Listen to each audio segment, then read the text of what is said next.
उत्तर प्रदेश में किसानों के लिए मोटे फायदे वाली खुशखबरी, बड़े आबादी प्लॉट संग मिलेगा 64.7% अतिरिक्त मुआवजा। जी हां, किसानों के लिए बड़े फायदे वाली खुशखबरी आ गई है। उत्तर प्रदेश राज्य औद्योगिक विकास प्राधिकरण और शिवनाडर यूनिवर्सिटी द्वारा जमीन लिए जाने से प्रभावित दादरी क्षेत्र के चिटहेरा और दतावली आदि गाँव के किसानों को अतिरिक्त मोटा मुआवजा और बड़े प्लॉट मिलेंगे। किसानों को जल्दी 10% विकसित आबादी भूखंड और 64.7% अतिरिक्त मुआवजा वितरित किया जाएगा। सहमति से जमीन देने वाले किसानों को भी यह लाभ मिलने का रास्ता साफ हो गया है। यही नहीं, युवाओं को रोजगार और गाँव के विकास कार्यों की प्रक्रिया भी तेज होगी।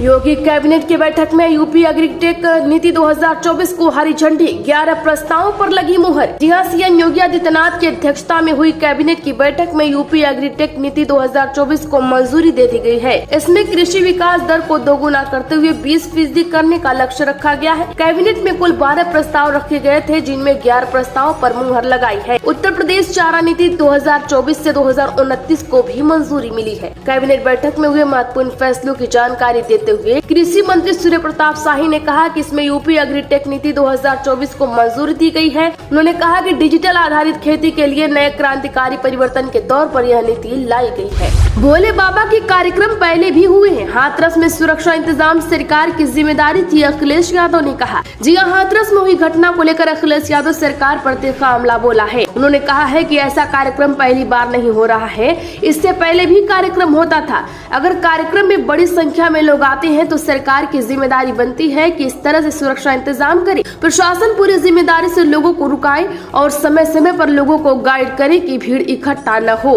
समाजवादी पार्टी के राष्ट्रीय अध्यक्ष और पूर्व मुख्यमंत्री अखिलेश यादव ने हाथरस में सत्संग में भगदड़ से बड़ी संख्या में हुए चल बसने वालों पर शोक जताते हुए घायलों को अच्छी चिकित्सा सुविधा उपलब्ध कराने की मांग की है। उत्तर प्रदेश में ग्रेच्युटी को लेकर अच्छी खबर, यूपी के 16 लाख कर्मचारियों को होगा 25% बढ़ोतरी का लाभ, शासन आदेश जारी।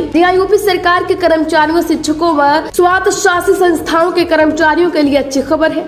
महंगाई भत्ते की दर बढ़कर 50% होने जाने पर राज्य सरकार ने कर्मचारियों की ग्रेच्युटी राशि को अधिकतम सीमा में 25% वृद्धि कर दिया है। अब सेवानिवृत्ति के बाद ग्रेच्युटी के रूप में अधिकतम धनराशि जो 20 लाख रुपए दिए जाने की व्यवस्था थी, उसे बढ़ाकर 25 लाख कर दिया गया है। इससे प्रदेश के करीब 16 लाख कर्मचारियों को इसका सीधा लाभ मिलेगा।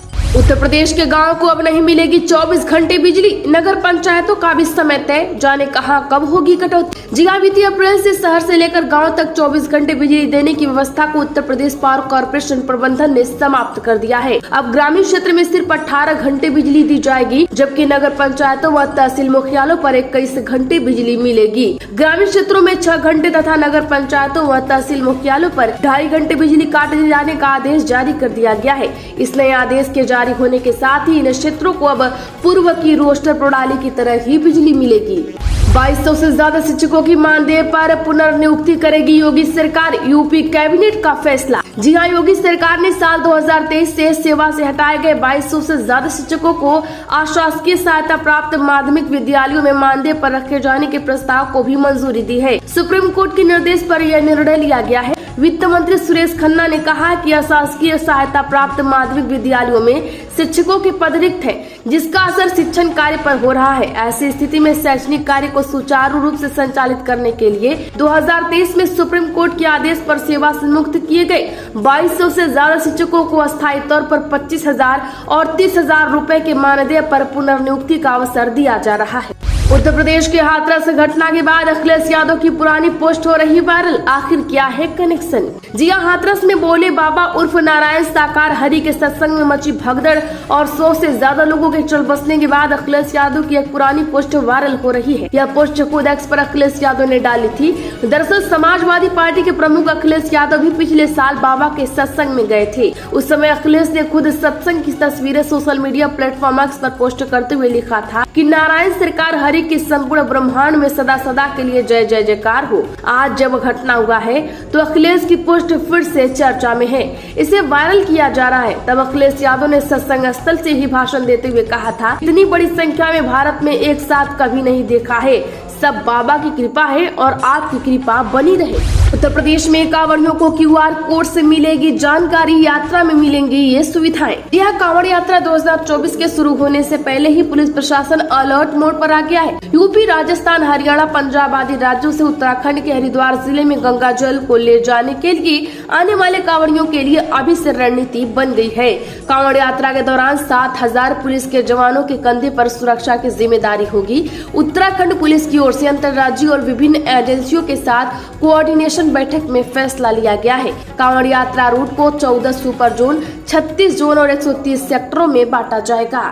उत्तर प्रदेश में किसान की फरियाद न सुनने पर बड़ा एक्शन, सीएम योगी ने फतेहपुर SDM को किया सस्पेंड। जी हां, किसान की फरियाद अनसुनी करना फतेहपुर जिले की खागा तहसील के उपजिलाधिकारी को भारी पड़ गया है। मुख्यमंत्री योगी आदित्यनाथ के निर्देश पर SDM को निलंबित कर दिया गया है। निलंबन अवधि में SDM आयुक्त एवं सचिव राजस्व परिषद के लखनऊ कार्यालय से संबंध होंगे। इनके खिलाफ विभागीय कार्रवाई भी होगी।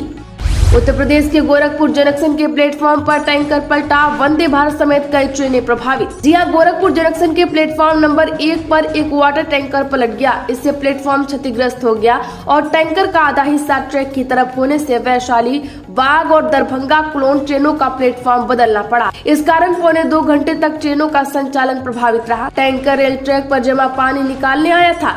बिना किसी को जानकारी दिए या अनुमति बगैर टैंकर प्लेटफॉर्म पर ले जाने पर रेल प्रशासन ने इसे गंभीरता से लेते हुए जांच के आदेश दिए हैं। साथ ही जिम्मेदार लोगों पर कार्रवाई के लिए भी कहा है। यूपी उपचुनाव जीतने के लिए भाजपा ने बनाया प्लान, योगी की अगुवाई प्रचार करेंगे ये मंत्री। जी हां, यूपी के 9 विधायकों के लोकसभा चुनाव जीतने के बाद उनकी सीटें रिक्त हो गई हैं, जबकि कानपुर की सीसामऊ सीट सपा के मौजूदा विधायक को 7 साल की सजा हो जाने के चलते रिक्त हो गई है। इन सीटों पर उपचुनाव की घोषणा भले ही अभी नहीं हुई हो, लेकिन भारतीय जनता पार्टी ने चुनावी तैयारियों की शुरुआत कर दी है। हर सीट के लिए पार्टी की ओर से एक मंत्री की ड्यूटी लगा दी गई है। खास तौर से सपा की जीती हुई सीटों पर पार्टी के वरिष्ठ मंत्रियों को जिम्मेदारी दी गई है। लोकसभा चुनाव के बाद मुख्यमंत्री योगी आदित्यनाथ ने अपने मंत्रिमंडल सहयोगियों के साथ पहली बैठक में ही बता दिया था कि उपचुनाव के लिहाज से तैयारी में जुट जाए। पार्टी ने जिन मंत्रियों को जिम्मेदारी सौंपी है उनमें सपा के कोटे वाली कटेहरी विधानसभा सीट पर जल शक्ति मंत्री स्वतंत्र देव सिंह और मंत्री आशीष पटेल को लगाया गया है। उत्तर प्रदेश में अयोध्या स्टेशन की बाउंड्री वॉल गिरी, हर जगह गंदगी। अखिलेश यादव के बाद संसद में अवधेश प्रसाद ने सरकार को घेरा। जी हां, लोकसभा में राष्ट्रपति के अभिभाषण पर हो रही चर्चा के दौरान समाजवादी पार्टी के अध्यक्ष अखिलेश यादव ने अयोध्या से लेकर सरकार पर एक के बाद एक कई तंज कसे और निशाना साधा। अखिलेश के बाद अयोध्या से सांसद चुने गए अवधेश प्रसाद ने वहां की बदहाली को लेकर सरकार को घेरा। अवधेश प्रसाद ने बारिश के बाद अयोध्या में हुई दुर्दशा को बयां किया। कहा कि जिस रेलवे स्टेशन का उद्घाटन 6 महीने पहले ही प्रधानमंत्री ने किया था, उसकी बाउंड्री वॉल सैकड़ों जगह से गिर गई है। स्टेशन के बाद इतनी गंदगी पसरी हुई है जैसे पूरी दुनिया की गंदगी वहां लाकर डाल दी गई है। राम मंदिर जाने वाले उसी जगह गंदगी में होकर रामलला का दर्शन करने जा रहे हैं। 2027 से पहले सांसद पद की शपथ लेते ही योगी सरकार पर ये क्या कर गए अफजाल अंसारी। जी हां, यूपी की गाजीपुर सीट से समाजवादी पार्टी के टिकट पर चुने गए सांसद अफजाल अंसारी को लोकसभा अध्यक्ष ओम बिरला ने पद की शपथ दिलाई। शपथ लेने के बाद अफजाल ने यूपी की योगी आदित्यनाथ सरकार पर टिप्पणी कर डाली। अफजाल ने दावा किया कि ऐसे ही हालात रहे तो यूपी सरकार 2027 से पहले ही गिर जाएगी। टीवी चैनल भारत समाचार से बात करते हुए सांसद अफजाल अंसारी ने यूपी सरकार की बुलडोजर कार्रवाई पर सवाल उठाया। कहा कि जिन बस्तियों को अवैध मानकर गिराया जा रहा है उन्हें सरकारी मशीनरी ने बताया, राशन कार्ड, आधार कार्ड दिए। इसके लिए जिम्मेदार अधिकारियों के खिलाफ कार्रवाई क्यों नहीं होती। उत्तर प्रदेश में पूरब से पश्चिमी तक छाया मानसून, कई जिलों में बूंदाबांदी, कई हल्की तो कई भारी बारिश का अलर्ट। जी हां, यूपी के कई जिलों में बूंदाबांदी हो रही है। मानसून प्रदेश भर में छाया हुआ है। इस बीच मौसम वैज्ञानिकों ने यूपी में अलग अलग स्थानों पर गरज और बिजली गिरने के साथ ही कई जिलों में हल्की से मध्यम बारिश होने की संभावना जताई है।